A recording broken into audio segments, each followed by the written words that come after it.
Most people do not ask why pain is necessary. They ask, how do I remove it? That makes sense. Pain hurts. Pain confuses. Pain humbles. Pain makes you want to recoil, hide, die. So, why would pain be necessary for a perfect human life? I don't have every answer, but I do think this is true. Perfect life is not a painless one. Perfect life is a whole one. And if that is true, then pain is not outside the architecture of a life being built. The only question then is why pain exists. The question is, what is pain doing in a human being? And what a whole life would be missing without it. Hello, you. My name is Thomas Emmanuel Orms O'Brien. I'm the president and co-founder of Building a Home Inc. alongside my wife, Vanessa. We introduce ourselves every single week because we understand that our verbiage is very unique to us. A little about myself. Professionally, for the last 10 years, I've been working in the finance industry in both sales and service. Currently, I assist the managing partner of my firm to manage his book of business, doing about $14 million a year in gross revenue. Personally, I come from a broken home with an abusive biological father, former drug addict and alcoholic, rehabilitated habitual liar, and in 2022, a survivor of a suicide attempt at 27 years old.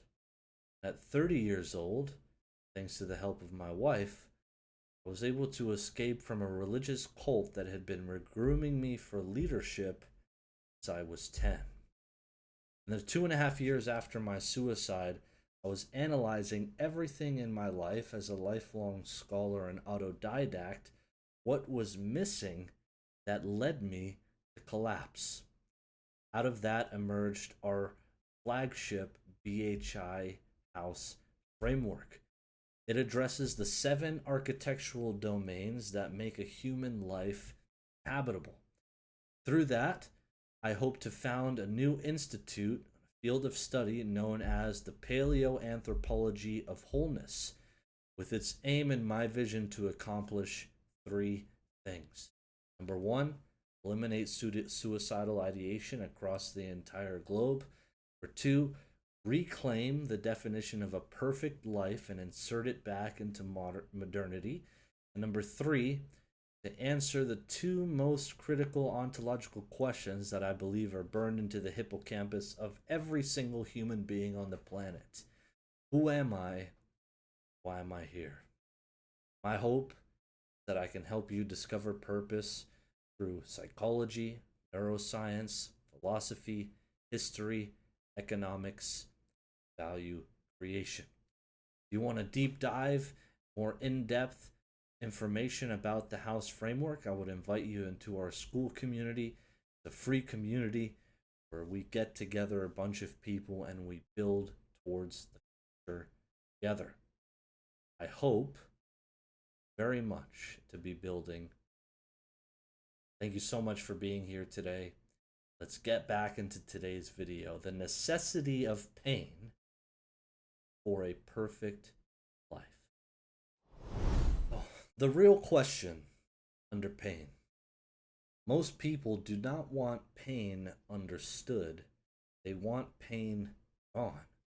I understand that because pain is not theoretical.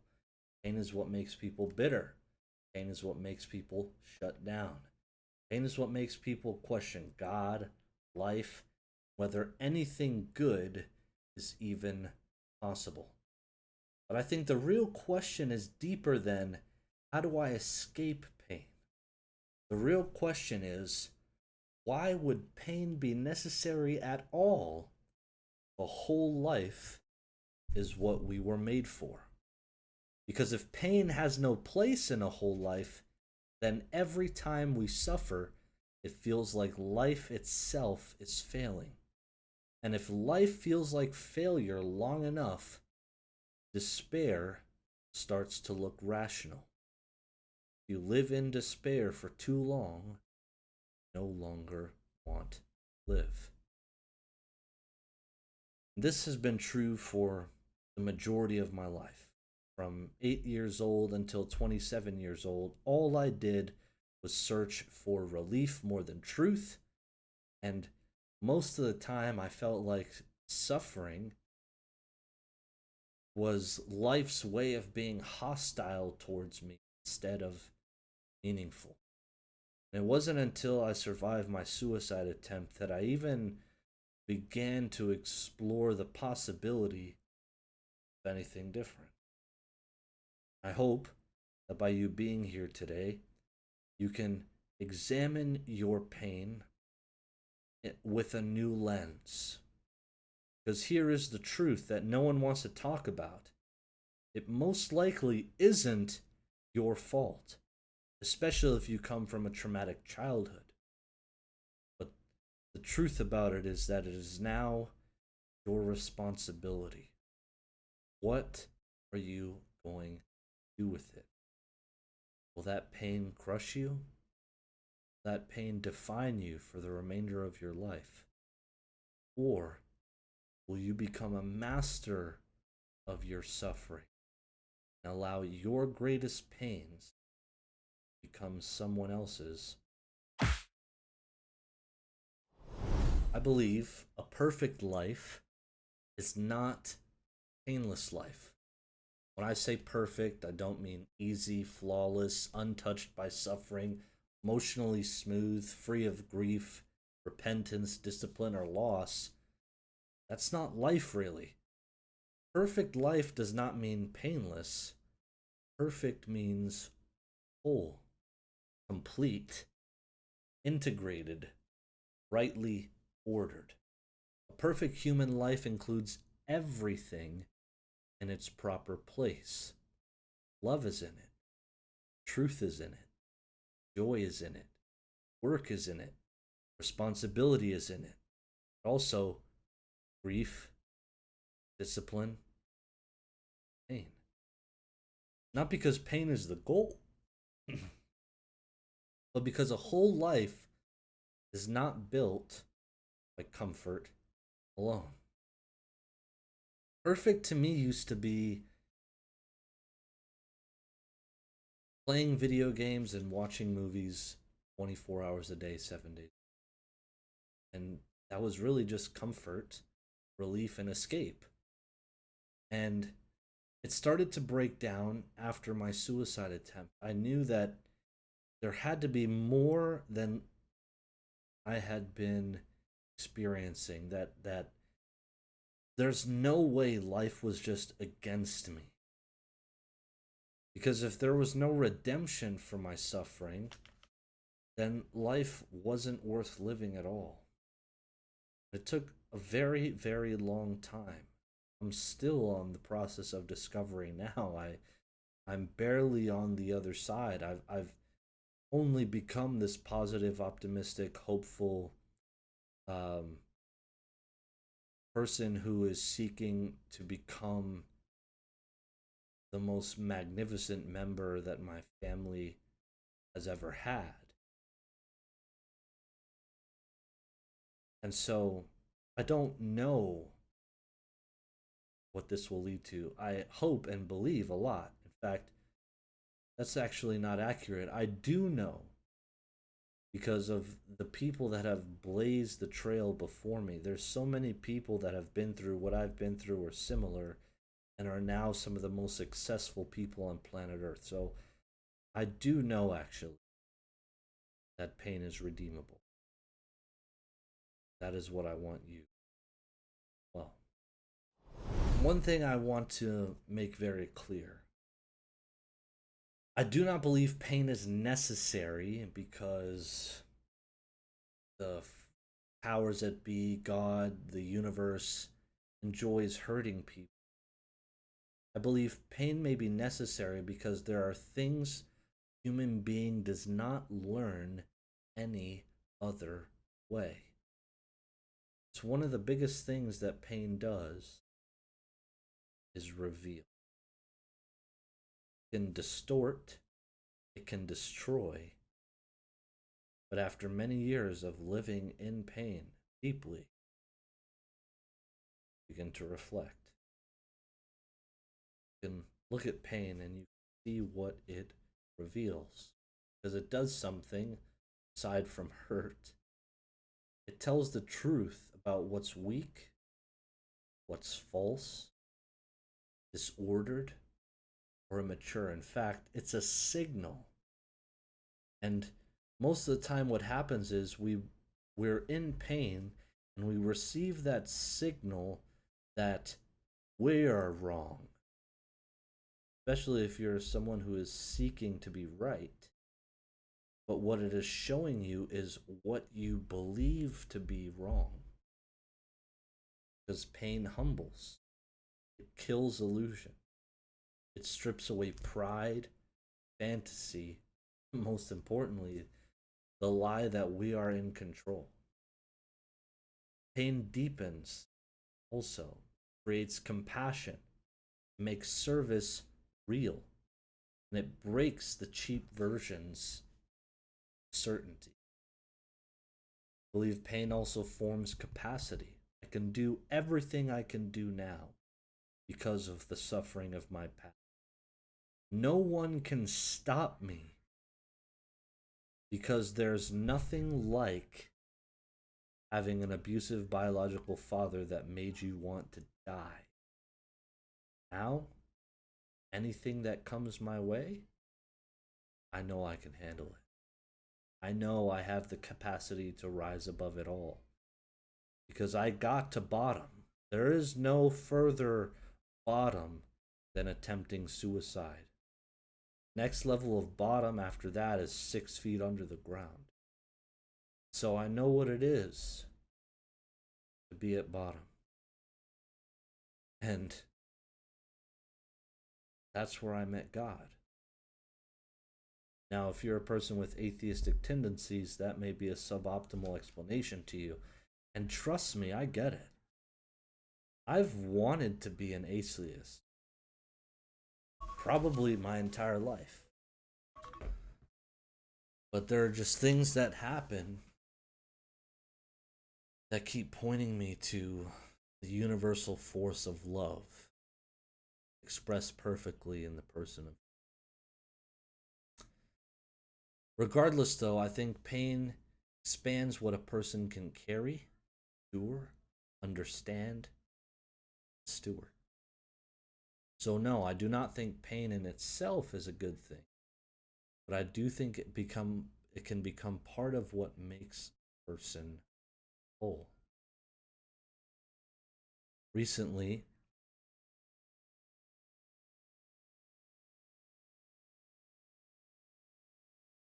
I had to look at the pain of my father and realize that life is not black and white. You know you begin to heal when you have the capacity to observe the gray. While he was the greatest source of pain in my life for almost my entire life, he also taught me to ride my bicycle, play basketball. He gave me my love for the arts, music, dance, film.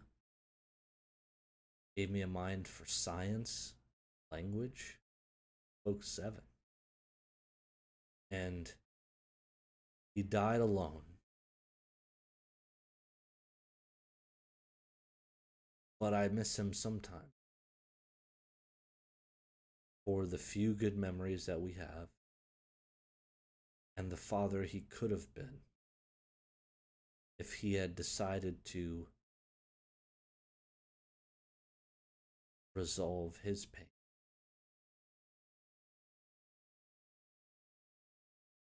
This is a hard reality to face because when you've been deeply hurt by someone,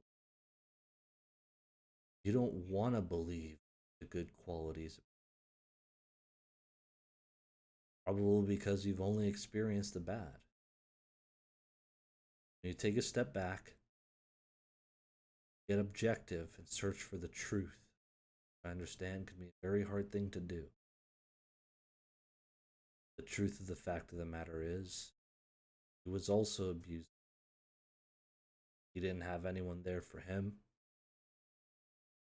and in some ways, his abuse was worse than mine. So, he was a broken man, acting broken. That's who he was, breaking other people. I'm glad that the cycle's with me. The thing about pain, too, is that it does not only affect one part of life, it touches the whole house. Pain in the foundation can expose false love and false beliefs.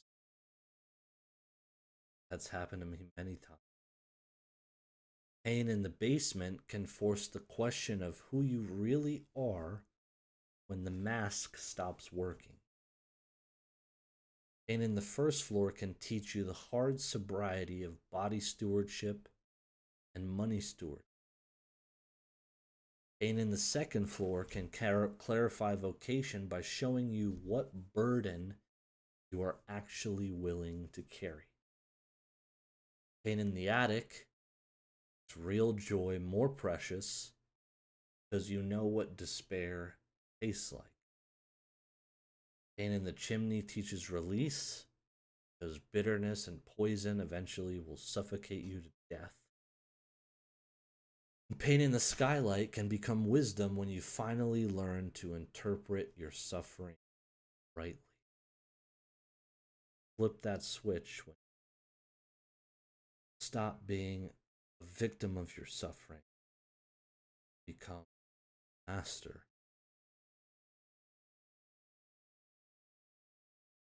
I would say probably, I mean, my entire life from foundation to skylight was just absolutely filled with pain. The way I viewed the world, held on to unforgiveness, I held on to anger. And I'm not saying that I'm completely out of it, but I'm certainly doing much better than I previously. I mean, I didn't think I had permission to be joyful. I didn't have a sense of purpose. I've abused my body. I didn't take care of my finances. I had almost zero sense of identity, who I am. Of course, I didn't really know the truth, or at least a part of the truth. I certainly didn't understand love. So I'm the person who's lacked every single area. That doesn't have to be the case for you. Here's what I think is important for you. I think some of the deepest human capacity possible without suffering. You look at every hero story that's ever been told. Most of the time, it springs from a tragedy. Bruce Wayne becomes Batman after the murder of his parents. Kal-El becomes Clark Kent and Superman after the destruction of his home planet. Almost every single successful YouTuber, entrepreneur, businessman in today's day and age experienced deep pain. And they became some of the greatest people in the world. So I think you can only truly serve when suffering has made you tender. The only difference between a hero and a villain is the decision. Hero says, no one is ever going to feel like I felt ever again. The villain says, everyone is going to.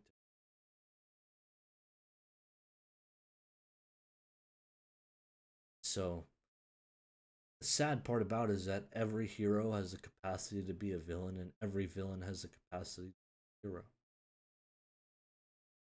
I think you can only truly love once your heart has been broken open. I barely understand it myself, but I I don't want anyone to suffer. I want to help the entire world be who they were.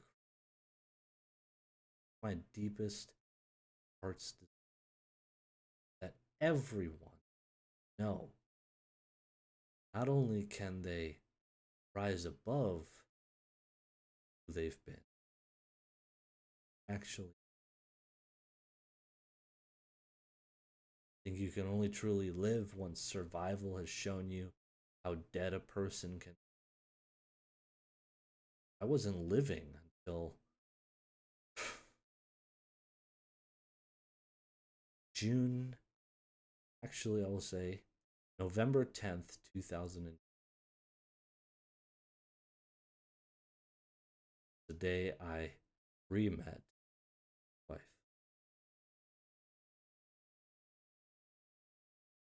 Probably before that, started living November 20, September 22nd, 2000, night of my suicide. That was probably first when I survived. That's when I, for the first 27 years before that, it was just survival. It wasn't really. I think you can only properly steward your body and money once disorder has made its cost plain. Sick and tired of being sick and tired all the time. You look at yourself in the mirror and you're completely unsatisfied. You know what? I'm making the decision. I'm going to love me. When you know you're loved, and love yourself.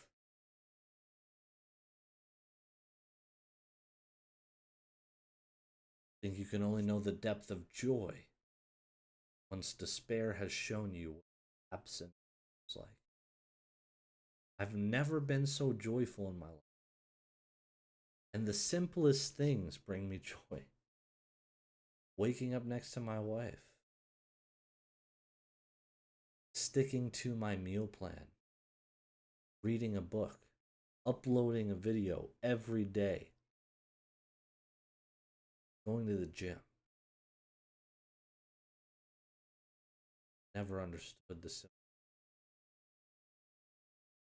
I think you can only really release once anger, poison, or resentment nearly ruined you. I now can be the best version because pain led me to worse.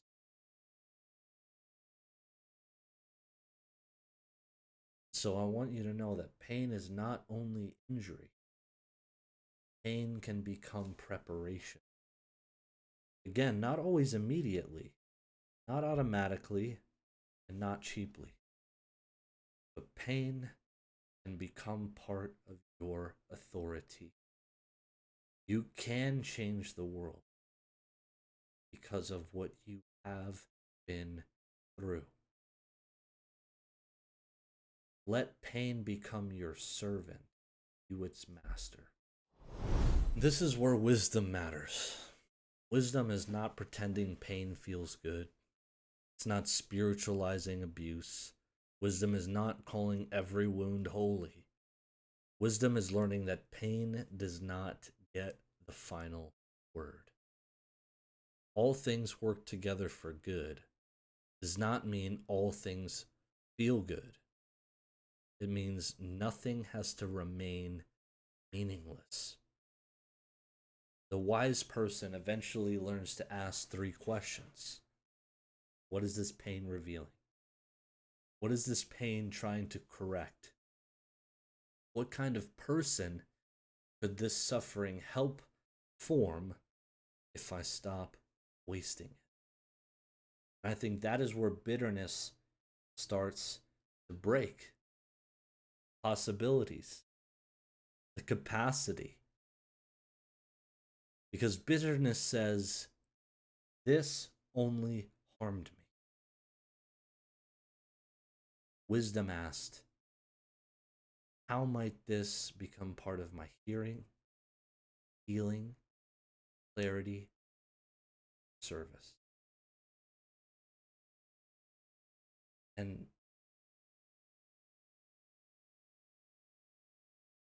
basically, the pain that I've experienced my entire life, whether it be the choices I've made or choices that were made by other people to inflict pain upon me, have caused me to become the person that I am now. A person that has the capacity to sit here, look at the camera, be vulnerable, be open, be honest. Because if I could survive it, chances were slim to none. You can survive it. Not only can you survive it, you can utilize it to change the world. It only takes one person, just one. You can be the one. So here's your next step. I would invite you and challenge you. Do not try to solve all your suffering tonight. It's not possible. Like I said, I'm 2.5 years into this. I still have a lot more. But start by asking yourself these: what room of the house is this pain touching? What is this pain revealing? What is one act of right order I can take this week because of it? Change one thing, one day at a time, or 1 week. You'll start to see that the trajectory of your life will change. Be bold. Introduce some order into the chaos. Great Jordan Peterson, he says, make your bed. Because it's perhaps the simplest thing to do. And it might be the only thing you can do.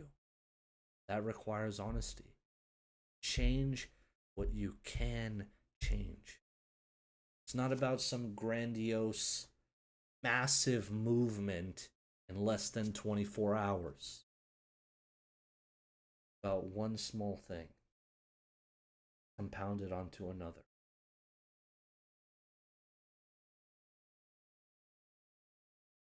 Then you're going to look at yourself in the mirror and you're going to look at the circumstances of your life. And you're going to say, wow, what happened? That's the brick. It's not total understanding. It's not total relief. One truthful act. Because pain becomes even more destructive when it is left meaningless, unarmed, unworked. So right now I have concrete actions that I take, non-negotiables for me, that I do every single day no matter what. Go to bed on time every day. I wake up at 6:30 on the dot every day. Make my coffee, I brush my teeth, I clear the dishwasher from the night before. I weigh myself on the scale. I write down that day's date and my weight in the journal so I know where I'm at on my journey. And then I read a book from 7, 8 every morning. I come home. More study. Mondays, do my live call on school. Tuesdays, I'm at the gym. Wednesdays, fellowship, my wife. Thursdays, I'm at the gym. Friday, I rest. Saturday, for family. Sunday, edit my videos, create my thumbnail, post, go to the gym, I go shopping. Like that. And that boring schedule every single week is going to be the building block for a very successful life. Because I'm doing the things that the people who are successful right now are doing. Just starting from a little further back. And if I'm able to maintain that consistently, I will become one of the best in the world. Period. End story. And I'm not unique to do that. You can do it. No one's ever told you in your life before that you can. I'm here to tell you, you can. You are capable. You are always who you've been created to be. Just a matter of going inward, changing. So, why is pain necessary for a perfect human life? I don't think it is because pain is beautiful by itself. I think it is because a perfect life is not a painless one, it is a whole one. A whole human being is shaped not only by joy, by grief, not only by comfort, but by endurance, not only by ease, but by correction, not only by blessing, but by suffering rightly interpreted. Pain can reveal, pain can humble, pain can clarify, pain can deepen love, pain can create authority. Pain wisdom. So no, do not think the question is only how to avoid pain. The deeper question is, what if pain is part of what is making you whole? You guys want some accountability, other people around you that are building for purpose, and I would invite you to join us in school. It is free. Would love to see you there. Thomas and B. O'Brien. Love you. See you next week.